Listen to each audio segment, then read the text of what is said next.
नमस्कार, मैं खुशी और आप देख रहे हैं हिंद सागर। आइए नजर डालते हैं आज की बड़ी खबर पर। पश्चिम बंगाल की राजनीति में फाल्टा विधानसभा सीट का परिणाम इस बार बेहद चर्चाओं में रहा। दक्षिण 24 परगना जिले की इस सीट पर बीजेपी उम्मीदवार देबांशु पांडा ने भारी अंतर से जीत दर्ज करते हुए तृणमूल कांग्रेस को बड़ा झटका दिया है। खास बात यह रही कि पहले हुए मतदान में कथित अनियमितताओं और विवादों के बाद चुनाव आयोग को वोटिंग रद्द करनी पड़ी थी, जिसके बाद दोबारा मतदान कराया गया।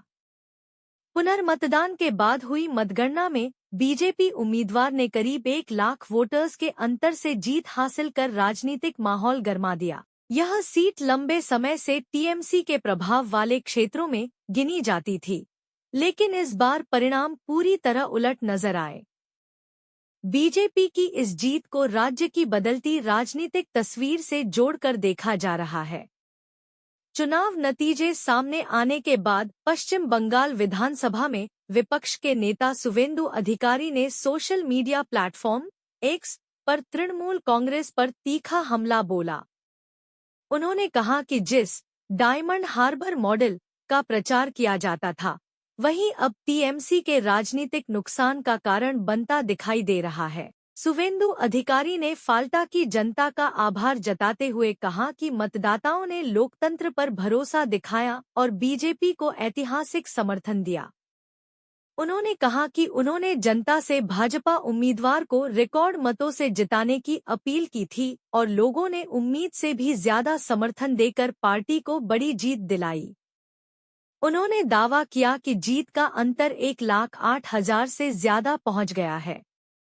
साथ ही भरोसा दिलाया कि बीजेपी क्षेत्र के विकास और बेहतर बुनियादी सुविधाओं के जरिए जनता का यह विश्वास लौटाएगी और स्वर्णिम फाल्टा बनाने की दिशा में काम करेगी। टीएमसी पर हमला जारी रखते हुए शुवेंदु अधिकारी ने आरोप लगाया कि सत्ता में रहते हुए पार्टी ने सरकारी तंत्र का गलत इस्तेमाल किया और आम लोगों पर दबाव बनाकर राजनीति की। उन्होंने कहा कि जनता की मेहनत की कमाई को कथित रूप से सिंडिकेट और वसूली तंत्र के जरिए नियंत्रित किया गया, जिससे लोगों में भारी नाराजगी थी। उनके मुताबिक अब जनता खुलकर अपने मताधिकार का इस्तेमाल कर रही है और यही वजह है कि इस बार चुनावी तस्वीर पूरी तरह बदल गई। बिना सीधे नाम लिए उन्होंने अभिषेक बनर्जी पर भी निशाना साधा। शुवेंदु अधिकारी ने कहा कि कुछ नेताओं ने खुद को इलाके का सबसे बड़ा नियंत्रक समझ लिया था और लोकतांत्रिक प्रक्रिया को प्रभावित करने की कोशिश की। उन्होंने आरोप लगाया कि पिछली वोटिंग में जिस तरह माहौल बनाया गया, उससे चुनाव निष्पक्ष नहीं रह पाया था। लेकिन पुनर्मतदान में लोगों को स्वतंत्र रूप से वोट डालने का मौका मिला और उसी का असर नतीजों में साफ दिखाई दिया।